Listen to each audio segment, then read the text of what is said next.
জানিয়ে দেব সর্বশেষ আপডেট বাংলা সংবাদ। শুরুতেই শিরোনাম। নিষেধাজ্ঞা পেয়ে অবশেষে আওয়ামী লীগের মুখোশ উন্মোচন করে দিল সাবেক সেনাপ্রধান আজিজ। সবশেষে দেখবেন বেনজিরকে পালানোর সুযোগ করে দিয়েছে হাসিনা সরকার। প্রধানমন্ত্রীর সাথে বেনজিরের ফোনালাপ ফাঁস। এতক্ষণ শুনছিলেন সংবাদ শিরোনাম, এখন থাকছে বিস্তারিত। ভারতে বাংলাদেশের সংসদ সদস্য আনোয়ারুল আজিম আনার হত্যাকাণ্ডের পরপরই সামনে এসেছে অপরাধ জগতের সঙ্গে তার সম্পৃক্ততার প্রসঙ্গ। অন্যদিকে সেনাবাহিনীর সাবেক প্রধানের ওপর মার্কিন নিষেধাজ্ঞা এবং সাবেক পুলিশ প্রধান বেনজির আহমেদের বিপুল পরিমাণ সম্পদ অর্জনের বিষয়টি নিয়ে দুদকের তৎপরতার ঘটনায় চলছে তোলপাড়। টানা চতুর্থ মেয়াদে ক্ষমতায় থাকা আওয়ামী লীগ সরকারের সময়ে দলীয় সংসদ সদস্য আর সরকারের গুরুত্বপূর্ণ শীর্ষ পদে থেকে অনিয়ম দুর্নীতিতে জড়িয়ে পড়ার অভিযোগ ক্ষমতাসীন দলের জন্য মারাত্মক ভাবমূর্তির সংকট হিসেবেই দেখছেন অনেকে। কারণ যাদের বিরুদ্ধে এখন অভিযোগ উঠেছে তাদের প্রত্যেকেই যার যার জায়গায় বাংলাদেশের ক্ষমতা কাঠামোর প্রভাবশালী পদে অবস্থান করেছেন। ঝিনাইদহ ৪ আসনের সংসদ সদস্য খুন হওয়ার পর তার ব্যাপারে চোরাচালানের সাথে সম্পৃক্ততার যে অভিযোগ আসছে তা ছিল স্থানীয় মানুষের কাছে ওপেন সিক্রেট। পুলিশ বাহিনীর বিভিন্ন শীর্ষ পদে কর্মরত থাকার সময় ক্ষমতার অপব্যবহার করে বিপুল সম্পদের মালিক হওয়ার অভিযোগ উঠেছে বেনজির আহমেদের বিরুদ্ধে। এসব বিষয় নিয়ে লোকমুখে আলোচনা ছিল আরও অনেক আগে থেকেই। অন্যদিকে সাবেক সেনাপ্রধান আজিজ আহমেদের বিরুদ্ধেও ক্ষমতার অপব্যবহারের নানা অভিযোগ ছিল দীর্ঘদিন থেকে। নিজের ক্ষমতার অপব্যবহার করে ভাইদের নানা সুবিধা দেবার অভিযোগ উঠেছে সাবেক সেনাপ্রধানের বিরুদ্ধে। এ নিয়ে কয়েক বছর আগে আন্তর্জাতিক একটি টেলিভিশন চ্যানেলে অনুসন্ধানী প্রতিবেদনও প্রচার হয়েছে। অনেকের প্রশ্ন তুলেছেন যে অপরাধ চক্রে জড়িত থাকার অভিযোগের বিষয়টি ওপেন সিক্রেট হবার পরেও একজন ব্যক্তি কিভাবে বারবার সংসদ সদস্য হিসেবে মনোনয়ন পেয়েছেন। আবার রাষ্ট্রের দুটি গুরুত্বপূর্ণ প্রতিষ্ঠানের শীর্ষ পদে যারা ছিলেন তাদের বিরুদ্ধে যে ধরনের অভিযোগ আসছে তার সম্পাদনের সুযোগ পেল কি করে।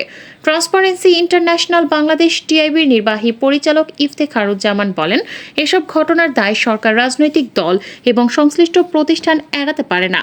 এখন সরকারকে দায় অবশ্যই নিতে হবে, কারণ সরকারের দায় আছে। কারণ হচ্ছে যারা এই তিনটি ক্ষেত্রেই যে অপরাধের কারণে নৃশংস হত্যাকাণ্ড, বাকি দুজনের বিরুদ্ধে দুর্নীতি অনিয়মের সার্বিক চিত্র, এগুলো কিন্তু এককভাবে এই তিনজন সম্পন্ন করেনি। এই অপরাধগুলো দুর্নীতি হোক, অবৈধ সম্পদের মালিকানা হোক, চোরাকারবারি হোক, স্বর্ণ পাচার হোক, পুরো প্রক্রিয়ার মধ্যেই কিন্তু অংশীজন আরও অনেকেই ছিলেন, যোগসাজশকারী অনেকেই ছিলেন, সুরক্ষাকারী অনেকেই ছিলেন। ভারতে বাংলাদেশি সংসদ সদস্য খুনের পাশাপাশি দেশজুড়ে তোলপাড় হচ্ছে সাবেক দুই শীর্ষ কর্মকর্তার বিরুদ্ধে অনিয়ম ও দুর্নীতির অভিযোগ নিয়ে। সাবেক সেনাপ্রধান সপরিবারে মার্কিন যুক্তরাষ্ট্রের নিষেধাজ্ঞার কবলে পড়েছেন। যদিও নিষেধাজ্ঞা দেওয়ার পর সাবেক সেনাপ্রধান তার বিরুদ্ধে করা সমস্ত অভিযোগ অস্বীকার করেছেন, তবে আজিজ আহমেদের বিরুদ্ধে ওঠা দুর্নীতির অভিযোগ তদন্তের আবেদন পড়েছে বাংলাদেশের দুর্নীতি দমন কমিশনে। আর পুলিশ ও র্যাবের শীর্ষ পদে দায়িত্ব পালন করে অবসর নেওয়া বেনজির আহমেদের বিরুদ্ধে দেশে বিদেশে অবৈধ সম্পদ অর্জনের তদন্ত শুরু করেছে দুর্নীতি দমন কমিশন। দুদকের আবেদনের প্রেক্ষিতে বেনজির আহমেদ ও তার পরিবারের মালিকানায় থাকা সম্পদ ক্রোক এবং অ্যাকাউন্ট জব্দের নির্দেশ দিয়েছেন আদালত। সাবেক আইজিপির দেশ বিদেশের সম্পদ নিয়ে দেশের জাতীয় দৈনিক কালের কণ্ঠ পত্রিকা একটি অনুসন্ধানী প্রতিবেদন প্রকাশ করে কয়েক মাস আগে। এরপর বেনজির আহমেদ ভিডিও বার্তা দিয়ে সেই প্রতিবেদনে উল্লেখিত সম্পদের বিবরণ এবং দুর্নীতির অভিযোগ নিয়ে সুনির্দিষ্ট করে ব্যাখ্যা দেন এবং অনিয়ম ও দুর্নীতির অভিযোগ সম্পূর্ণ অস্বীকার করেন। সেখানে নিজের ও তার পরিবারের নামে যেসব ব্যবসার সম্পদ আছে সেগুলো বৈধ এবং কোনো ধরনের অনিয়ম হয়নি বলেও দাবি করেছিলেন বেনজির আহমেদ। তিনি এটিকে মহল বিশেষের চরিত্র হননের চেষ্টা করেও অভিহিত করেছেন। ভিডিওতে তিনি বলেন, অবসরে যাবার পর তাকে দুর্নীতিবাজ প্রমাণের অপচেষ্টা হতাশাব্যঞ্জক এবং দুঃখজনক।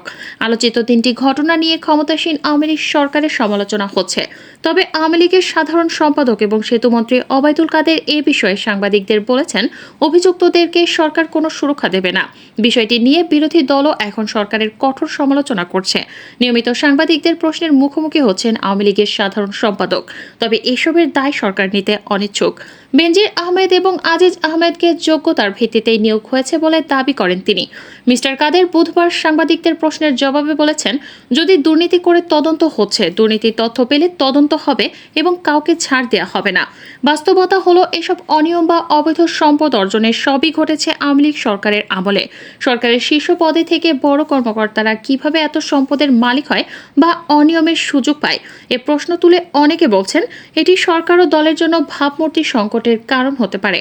এ ব্যাপারে আওয়ামী লীগের যুগ্ম সাধারণ সম্পাদক আফম বাহাউদ্দিন নাসিম বিবিসিকে বলেন, এসব ঘটনায় সরকারের বিব্রত হওয়ারও কোনো কারণ নেই, আওয়ামী লীগেরও বিব্রত হওয়ার কোনো কারণ নেই। পুলিশের সাবেক মহাপরিদর্শক বেনজির আহমেদের দেশত্যাগ ও ব্যাংক অ্যাকাউন্ট থেকে টাকা তোলার বিষয়টি জানা নেই বলে মন্তব্য করেছেন আওয়ামী লীগ সাধারণ সম্পাদক এবং সড়ক পরিবহন ও সেতুমন্ত্রী ওবায়দুল কাদের। তিনি বলেন, বেনজির আহমেদকে গ্রেফতার করবে কিনা সেটি আদালত দেখবেন। জব্দের আগে অ্যাকাউন্ট খালি করেন বেনজির, এটি দৈনিক সমকালের প্রধান শিরোনাম। পুলিশের সাবেক মহাপরিদর্শক বেনজির আহমেদ সম্বন্ধে করা এই প্রতিবেদনে বলা হয়েছে, দুর্নীতি দমন কমিশনের দেয়া তথ্যের ভিত্তিতে গত 23 মে আদালত বেনজির আহমেদ ও তার পরিবারের সব ব্যাংক অ্যাকাউন্ট জব্দের আদেশ দিলেও আগেই টাকা সরিয়ে ফেলেন তিনি। এসব অ্যাকাউন্টে কী পরিমাণ টাকা ছিল তা জানা যায়নি। ব্যাংক অ্যাকাউন্টের থেকে টাকা সরানোর মতো করে জমি, ফ্ল্যাট বা অন্য কোনো সম্পত্তিও হস্তান্তর করেছে কিনা সেরকম কোনো তথ্য পাওয়া যায়নি। এমনকি তিনি দেশে আছেন কিনা তা নিয়েও ধোঁয়াশা তৈরি হয়েছে। শোনা যাচ্ছে পরিবার সহ বেনজির আহমেদ এখন দুবাইতে অবস্থান করছেন। এতে বলা হচ্ছে অ্যাকাউন্ট জব্দ হতে পারে। বিষয়টি তিনি আগেই জেনে গিয়েছিলেন নাকি ধারণা থেকে সরিয়ে ফেলেছেন তা নিশ্চিত হওয়া যায়নি। তবে বেনজিরের সম্পত্তির বিষয়ে যেসব সরকারি সংস্থা খোঁজ রাখছে তাদের মাঝে একজন কর্মকর্তা বলেন, গত সপ্তাহে তার অ্যাকাউন্টগুলো ফাঁকা করা হয়েছে। এর আগের অভিজ্ঞতা থেকে দেখা গেছে, যখনই কেউ বুঝতে পারেন তাকে ধরার চেষ্টা চলছে তখনই তিনি টাকা সরিয়ে ফেলেন। অবশ্য টাকা তুললেও নগদে রেখেছেন নাকি অন্য কারো অ্যাকাউন্টে জমা করেছেন তা বের করা সম্ভব, যোগ করেন ওই কর্মকর্তা। ব্যাংক লুট, অর্থ পাচার, মানবাধিকার হরণ সহ ক্ষমতার অপব্যবহার করে গুরুতর অপরাধ ও দুর্নীতির সঙ্গে জড়িতদের তালিকা তৈরির উদ্যোগ নিয়েছে বিএনপি। এ লক্ষ্যে উচ্চ পর্যায়ে অভিজ্ঞ ব্যক্তিদের সমন্বয়ে একটি অনুসন্ধানী টিম গঠন করেছে দলটি। ইতোমধ্যে মাঠ পর্যায়ে কাজও শুরু হয়েছে। আওয়ামী লীগ সরকারের টানা 15 বছরের শাসন আমলে সাবেক ও বর্তমান মন্ত্রী, এমপি, আইন শৃঙ্খলা বাহিনী সহ সামরিক বেসামরিক কর্মকর্তা, নিম্ন আদালতের বিচারক, উচ্চ আদালতের বিচারপতি, ব্যবসায়ী সহ বিভিন্ন সেক্টরের ক্ষমতা অপব্যবহারকারী ব্যক্তি এ তালিকায় অন্তর্ভুক্ত হবেন। বিএনপির নির্ভরযোগ্য সূত্র জানায়, অত্যন্ত নিবিড়ভাবে অনুসন্ধানের সত্য প্রমাণিত তথ্যগুলো সংগ্রহ করা হবে। সময়মতো দেশবাসী ও বিদেশিদের সামনে তা প্রকাশ করার পরিকল্পনা রয়েছে। বিশেষ করে সরকারের প্রত্যক্ষ ও পরোক্ষ সহযোগিতায় আরও কতজন আজিজ, বেনজির ও আজিমের জন্ম হয়েছে তা তারা খুঁজে বের করবে। শিলাস্তিকে নিয়ে চাঞ্চল্যকর নতুন তথ্য। কলকাতায় নিউ টাউনের সঞ্জীভা গার্ডেনের একটি ফ্ল্যাটে খুন হন ঝিনাইদহ 4 আসনের সংসদ সদস্য আনোয়ারুল আজিম আনার। হত্যাকাণ্ডে গ্রেফতার 3 আসামিকে আবারও রিমান্ডে নিয়ে চলছে জিজ্ঞাসাবাদ।